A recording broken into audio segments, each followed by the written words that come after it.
જય માતાજી પશુપાલન મિત્રો તથા ખેડૂત મિત્રો કેમ છો? બધા મજામાં જ હોય, કેમ કે આપણા વિડીયો જોતા હોય બધા ખેડૂત મિત્રો તથા પશુપાલન બધા આજે તમારા માટે નવા ટોપિક પર વિડીયો લઈને આવી ગયો છું. જ્યાદા સમયથી અમે 2-3 દિવસ મિત્રો વિડીયો નતા આવતા, કેમ કે હું તને ગેસ એજન્સીમાં જતો ને એટલા માટે ન હતા, પણ હવે બંધ કરી દીધું છે ને આપણે એમાં જવાનું, એટલે હવે ડેલી વિડીયો આવશે. અને તમે હજી સુધીમાં સબસ્ક્રાઈબર ન કર્યો તો ફટાફટ સબસ્ક્રાઈબ કરો.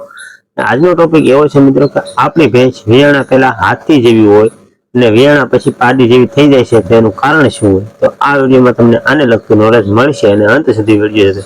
તો મિત્રો આપણે ઘણા લોકો એવી મોટી મોટી ભૂલો કરે છે કે જ્યારે ભેંસ ગાભણી હોય ને ત્યારે એને પેટની અંદર પારું હોય ને એના કારણે એ હાથી જેવી હોય, અને આપણે વિયાણા પછી પારું બહાર આવે પછી હાવ પાડી જેવી થઈ જાય ને તો એની મેન કાળજી એ હોય મિત્રો કે આપણે એને ગાભણી હોય ને ત્યારે એમાં થોડીક ખાસિયત હોય, એનું આપણે ધ્યાન રાખવું જોઈએ. અને આપણે ના રાખીએ 95% લોકો એવું નથી ધ્યાન રાખતા, એટલે એના માટે એ પછી વિયાતી વખતે પાડી જેવી થઈ જાય છે. અને એની મેલમાં મિત્રો આપણે એને ગાભણી હોય ત્યારે થોડુંક ખાણ દેવું જોઈએ, થોડાક કપાસિયા દેવા જોઈએ, ફરતો નીરાવ દેવો જોઈએ, એકને એક નીરાવ ન દેવો જોઈએ. આવી બધી મિત્રો ઘણા બધા ભૂલ કરે છે ને, તો આના કારણે મિત્રો એ ભેંસને છે ને બેક્ટેરિયા એટલે બધા હોય ને, એ બેક્ટેરિયાને પૂરતું પ્રમાણ ના મળે ને એના કારણે એ બેક્ટેરિયાના કારણે એ પાડી કમજોર થઈ જાય, એ ભેંસ કમજોર થઈ જાય છે વિયાણા પછી. અને પછી એને આપણે મિત્રો લાદે લાવવામાં બહુ સમય લાગી જાય છે.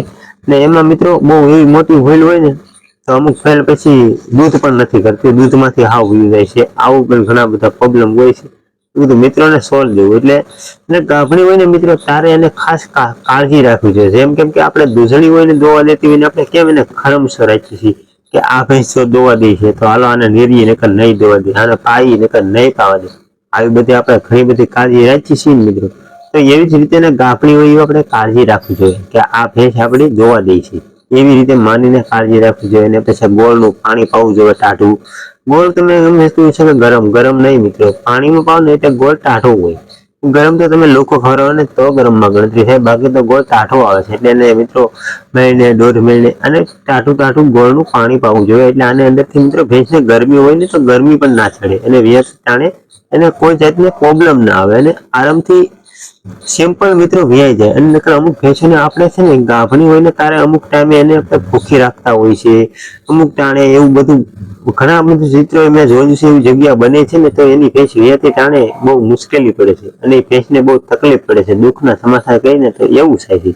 કેમ કે એ મિત્રો એની કાળજી એટલી બધી ના હોય. કે કેવા લોકોને કાળજી ન હોય તો મિત્રો ઝાઝા પશુપાલન હોય 10-12 એવા લોકોને કાળજી નથી, અને 1-2 પશુપાલન હોય મિત્રો એને તો ઘરને જીવની ઘોડે રાખતા હોય. આવું મેં ઘણા જગ્યાએ મિત્રો જોયું. એટલે મેં કીધું કે આના કારણે લોકોને આમાં મોટી ભૂલો થાય છે. અને આમાં કારક પશુને વધારે પડતો પછી ગરમ વસ્તુ ખવડાવી દે છે ગાભણી હોય ત્યારે. કોઈ માણસ એને કઈ આડું અવળું રાખતું નથી ધ્યાન.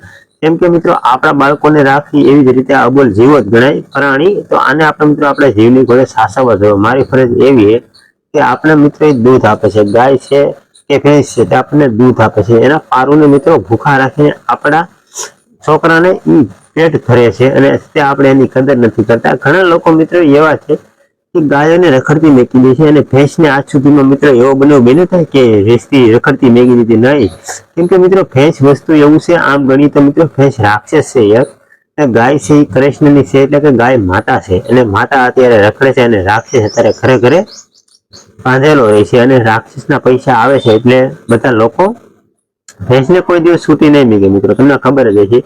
કેમ કે ભેંસને મિત્રો વેચે તો 60-70 હજાર રૂપિયા આવે છે. એટલે માણસ અત્યારે મિત્રો ઝાઝા ભાગના સવારથી છે, કોઈ અબલ જીવોમાં કોઈને દયા જેવું અત્યારે સામનો નથી રહ્યો. એટલે મિત્રો મારું કેવું એવું છે કે તમારે જે ગાય હોય કે ભેંસ, મને કોઈનો વિરોધ નથી, આપણે મિત્રો બધાને તબેલો હોય તો મિત્રો બધાને હળી મળીને. પણ આ તો અમુક લોકો મિત્રો એવા છે ને આ બધા ન કરવાના ખેલ કરે છે, છૂટા મેકે છે ને, એના માટે મારે કેવું કીધું છે. બાકી જે રાખે છે તો અત્યારે હાલમાં માની ઘોડે રાખે છે, એટલે એનો કોઈ વિરોધ નથી. તો આવી મિત્રો ઘણી બધી ભૂલોના કારણે આપણા પશુને વધારે પડતી તકલીફ પડે છે, જળ નથી પડતી, પછી 2-3 દિવસ મિત્રો ખાતી નથી, વ્યાતી ટાણે 1-2 દિવસ પહેલા ખાવાનું બંધ કરીને પછી તો આવી તકલીફ પડે ને મિત્રો મેન કારણ જ એનું છે કે આપણે એને મિત્રો ભૂખી રાખેલી હોય. અને હાથીના બચ્ચા જેવી ભેંસ હોય અને પાડી જેવી અચાનક થઈ જાય તેનું કાંક તો મિત્રો એજન્ટ હોય તો રિઝલ્ટ આ છે એનું. ને આપણે મિત્રો ખાણ દેવું જોઈએ, ફરતો નીરવ દેવો જોઈએ, આનાથી એને મિત્રો લોહી સડે.